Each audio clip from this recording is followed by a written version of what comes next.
Bienvenidos a la Hora Azul, un espacio donde la psicología, la espiritualidad y otros saberes se encuentran, un espacio de reflexión y que nos invita a cuestionarnos.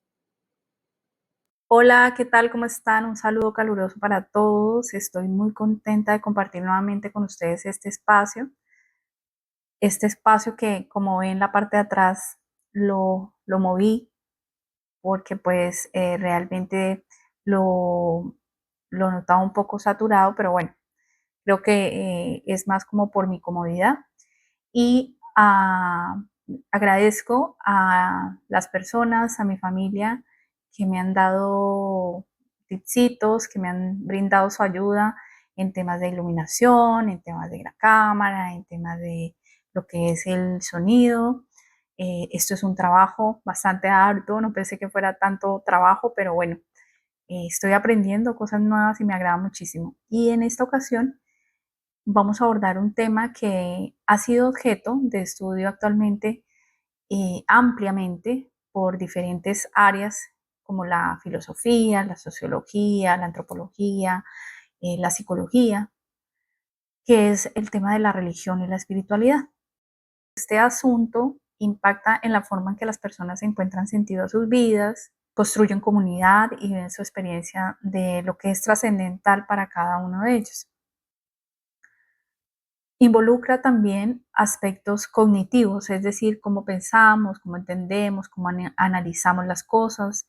También involucra las dimensiones emocionales que tienen que ver en cómo nosotros sentimos y experimentamos lo que nos sucede en nuestro interior, además de las experiencias vividas que moldean la forma en que conectamos con el mundo y con nosotros mismos. Desde este punto, exploraremos conceptos, diferencias y posibles puntos de encuentros entre estos dos conceptos que son la espiritualidad y la religión, entendiendo que este es un tema bastante controversial y partiendo de esta idea, lo que se busca es ampliar el conocimiento con mucho respeto al libre pensar y al libre sentir de cada uno de ustedes.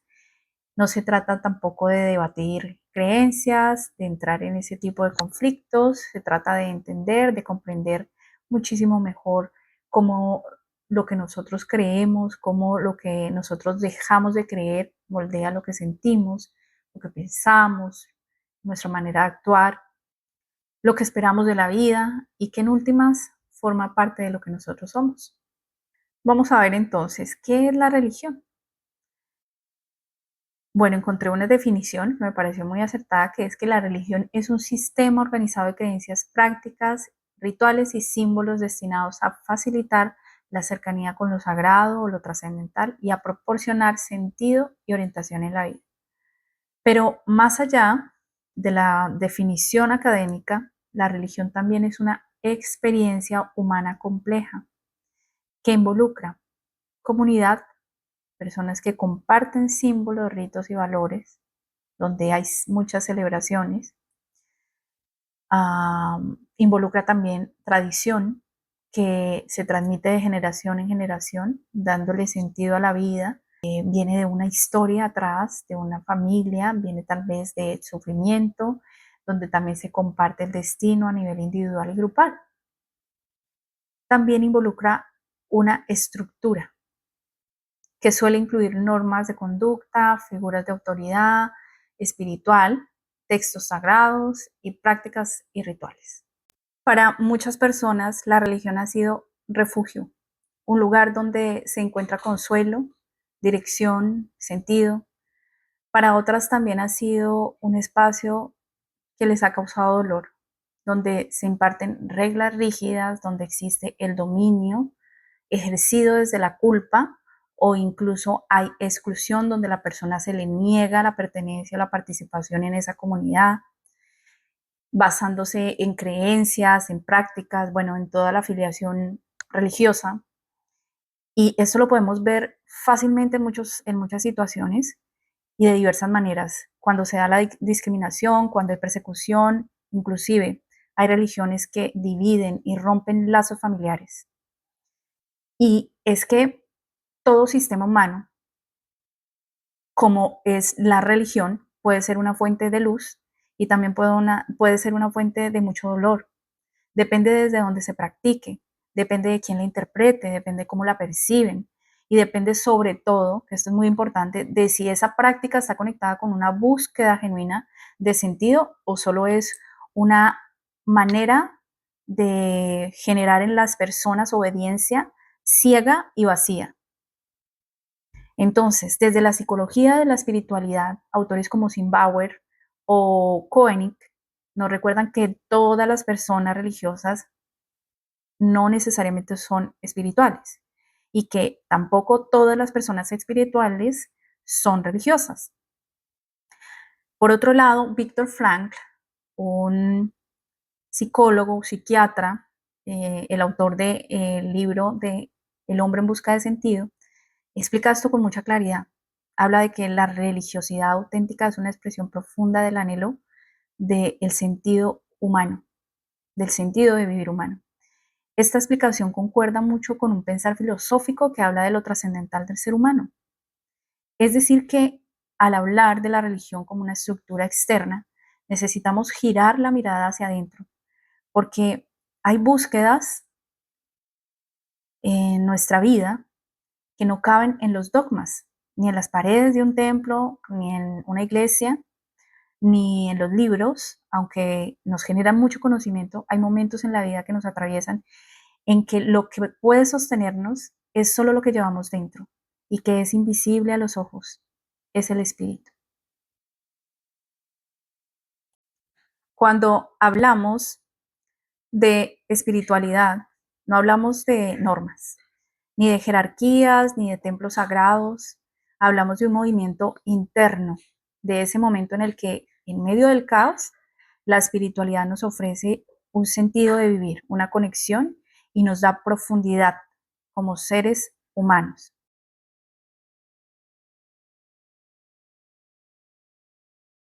La espiritualidad puede definirse como una experiencia subjetiva y profunda de conexión con lo trascendente, con uno mismo, con los otros o con un significado mayor.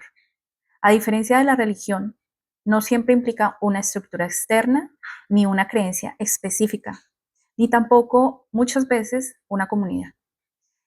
La espiritualidad es vivida de manera íntima y en silencio. En este punto voy a ponerme un poco académica y voy a hablar de un autor que se llama Kenneth Pargament. Él ha publicado extensamente sobre la religión, la espiritualidad y la salud. Es editor jefe del Manual de Psicología de Religión y Espiritualidad de la APA, que es la Asociación Americana de Psicología. El doctor Pargament escribió un artículo que quiero leérselos. Bueno, realmente les voy a leer un resumen, un apartado, y dice acerca de la espiritualidad. Indica que la espiritualidad es un proceso que implica esfuerzos por descubrir lo sagrado, aferrarse a él una vez encontrado y transformarlo cuando sea necesario. La espiritualidad es un proceso que se desarrolla de diferentes maneras, dependiendo de una combinación única de fuerzas biológicas, sociales, psicológicas, situacionales y trascendentales.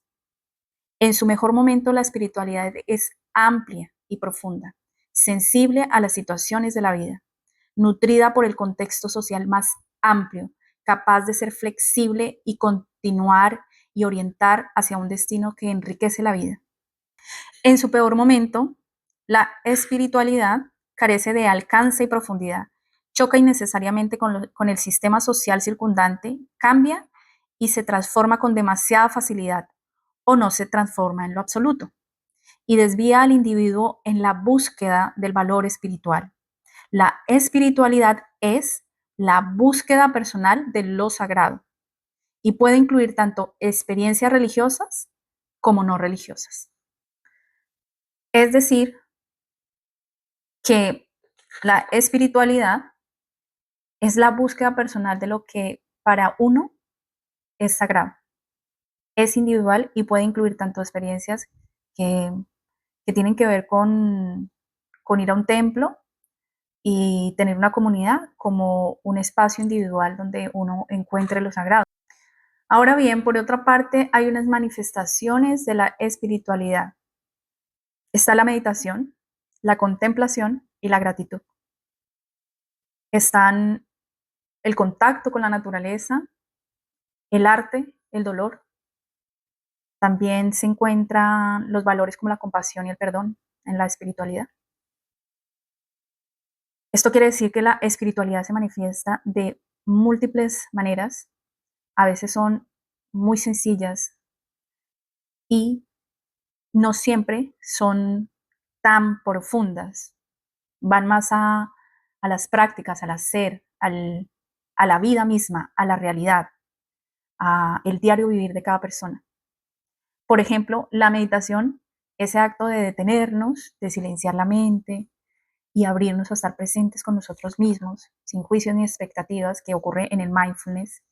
No recuerdo en este momento un investigador hablaba sobre esto de la meditación y él decía que meditar es simplemente hacer lo que nos gusta, es vibrar podemos estar pintando y eso es meditar.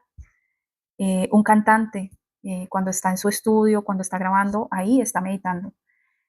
Una persona que se dedica al quehacer doméstico porque le gusta servir, ahí está meditando.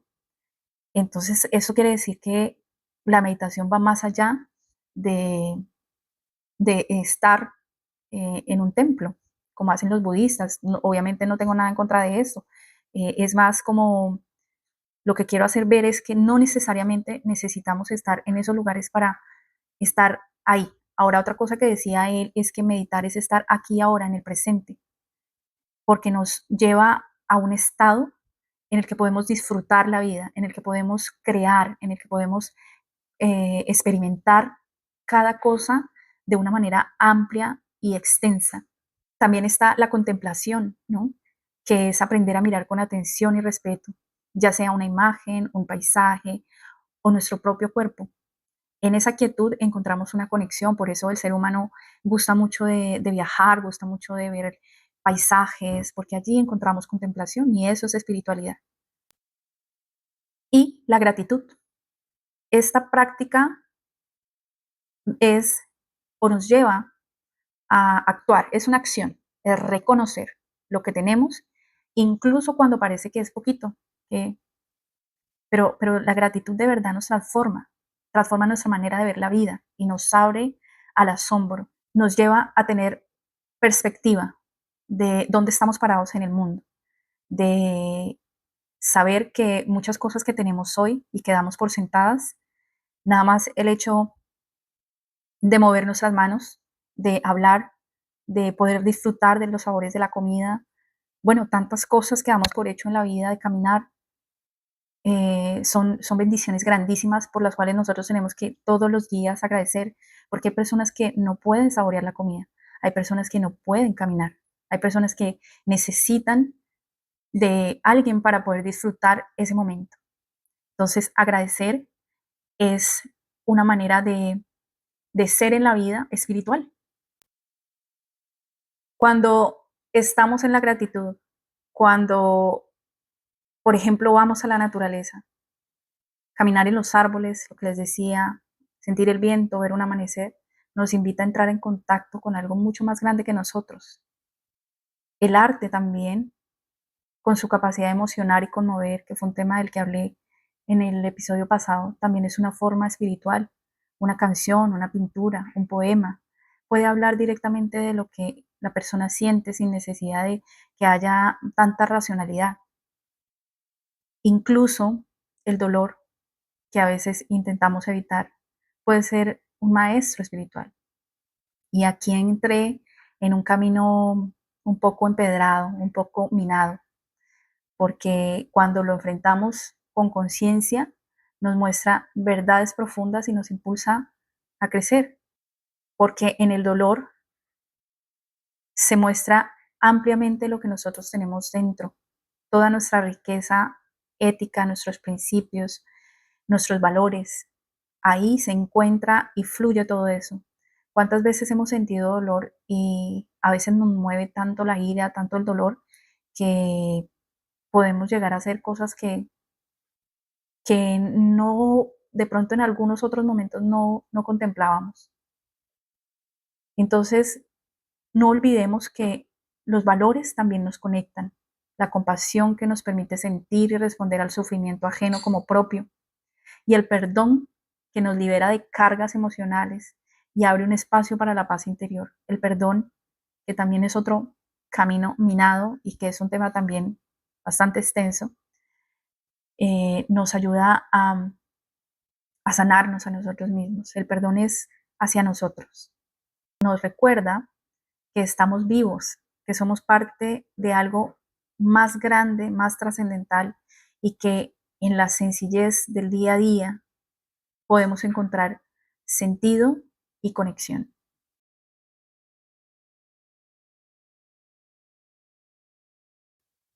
Hasta ahora hemos visto qué es la religión y qué es la espiritualidad y cómo se manifiestan en nuestras vidas.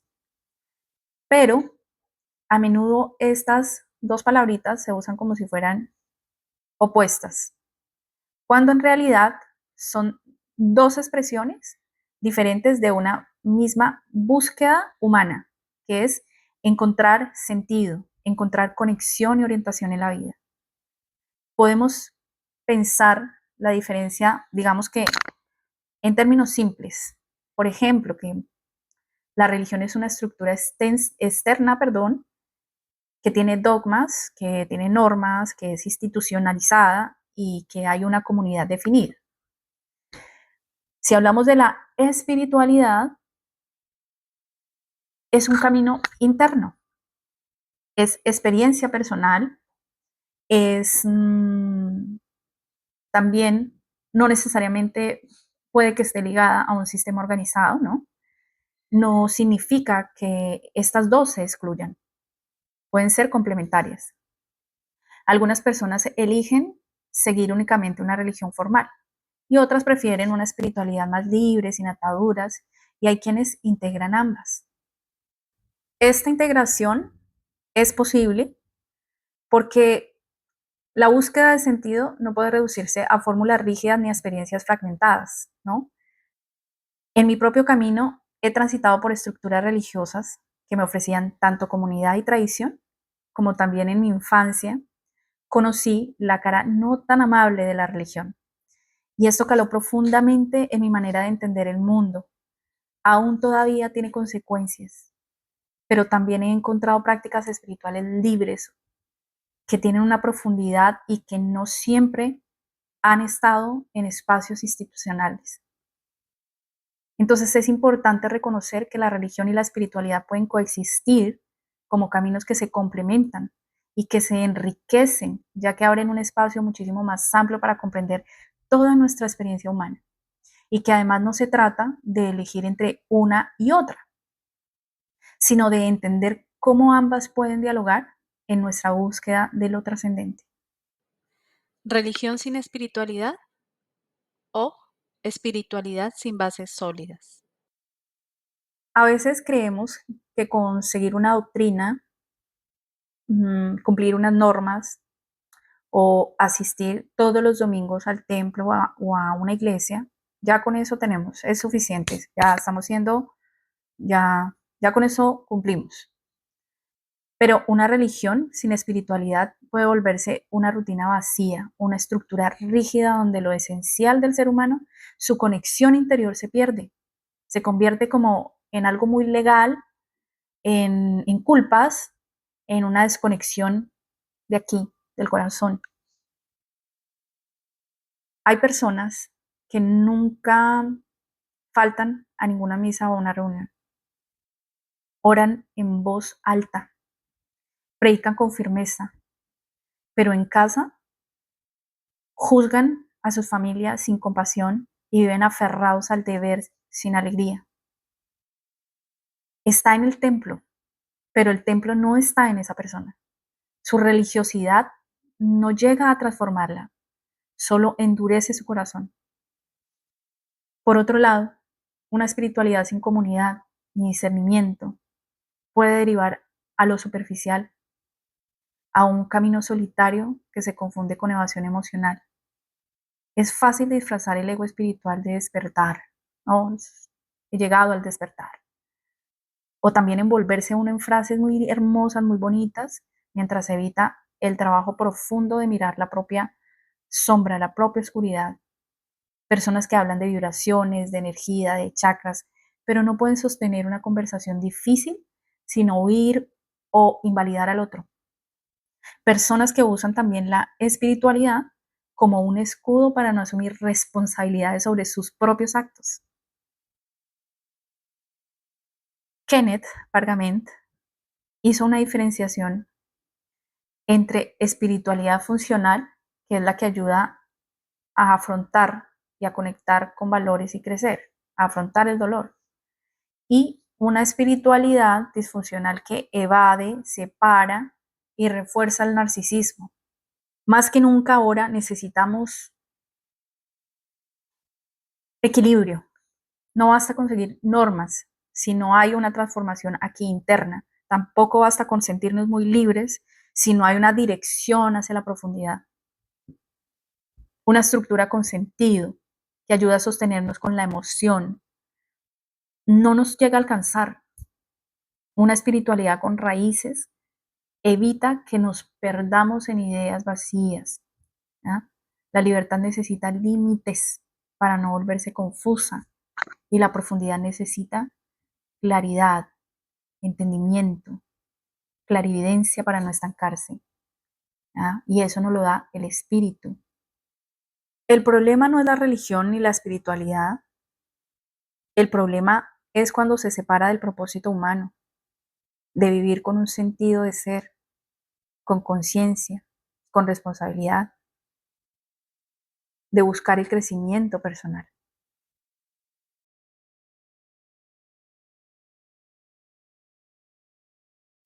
Cuando pensamos en lo sagrado, sabemos o solemos imaginar todo aquello que es que está encerrado tras cuatro paredes, como estoy hablando de los templos, los rituales, rezos, pero lo verdaderamente sagrado no siempre ocurre en esos lugares, ¿no? Lo verdadero y lo que hace sagrado esos lugares es la persona. Lo sagrado se encarna en la persona o no existe y lo hace en lo más simple, en lo más sencillo, en lo cotidiano, en la vida real, con su familia, con su esposo, con sus hijos, con su esposa, con su mamá, con sus hermanos. ¿Ya? Por ejemplo, cuando una madre cuida a su hijo sin dormir durante noches enteras, cuando alguien se sienta junto a una persona enferma y lo hace con todo el amor del mundo, cuando alguien elige perdonar, aunque nadie le pida perdón, o aunque se parezca que sea algo imperdonable, cuando alguien se responsabiliza de sus actos y hace actos de arrepentimiento, ¿ya? Es hacer. Lo espiritual tiene que ver con hacer, con actuar, porque la palabra sin acción está muerta. Hay situaciones observables que todos podemos observar y que nos permiten comprender lo trascendental y espiritual en una persona. Por eso dice, por sus actos los conoceréis. Estos son los valores que se encarnan en la forma en que tratamos a otros, en la autenticidad con la que habitamos este presente perfecto, en la profundidad con la que elegimos vivir, en ese no permitirnos entrar en toda esta ola de estar siendo superficiales en las redes sociales y mostrar tanta cosa, tanta vaina que se ve. Justo ahora estamos necesitando de personas que traigan todas esas cosas espirituales a esta sociedad para que nuestro futuro, para que nuestros, no sé, nuestros nietos tengan una mejor vida. Sobre todo por todos los retos que ahora se nos están presentando, que antes no estaban, todo este tema de la tecnología. Te invito a cuestionarte y a pensar qué es lo que te sostiene, qué es lo que te llena de profundidad cuando estás pasando por momentos difíciles. Piensa en hechos concretos, en personas, en prácticas, en creencias, en estructuras, en hábitos. ¿Dónde te estás sintiendo tú más auténtico? ¿Dónde tú estás encontrando un sentido para vivir? Observa tu entorno, tus actividades, tus relaciones. ¿Dónde tú no tienes que fingir? ¿Cómo tú interpretas lo que no puedes explicar, pero que influye dentro de ti? Todos nos enfrentamos a situaciones muy difíciles de comprender. ¿Cómo tú nombras, cómo tú procesas esas situaciones? ¿Sientes que formas parte de algo mayor que tú? ¿Que no eres el único en el mundo? ¿Que no eres el centro del mundo? Más allá de lo individual, ¿reconoces alguna conexión con otros, con un propósito, con un sistema muchísimo más amplio? ¿Qué te conecta a ti con lo divino, con lo sagrado? ¿Cómo vives la espiritualidad, o sea, tu espíritu en la vida cotidiana? Hemos explorado caminos que nos permiten entender mejor qué es la religión, qué es la espiritualidad y cómo estas dos dimensiones pueden coexistir y enriquecer nuestras experiencias. No importa el nombre que uses, lo sagrado está en lo que transforma, y lo que transforma es sí o sí acciones, tus actos, tu comportamiento.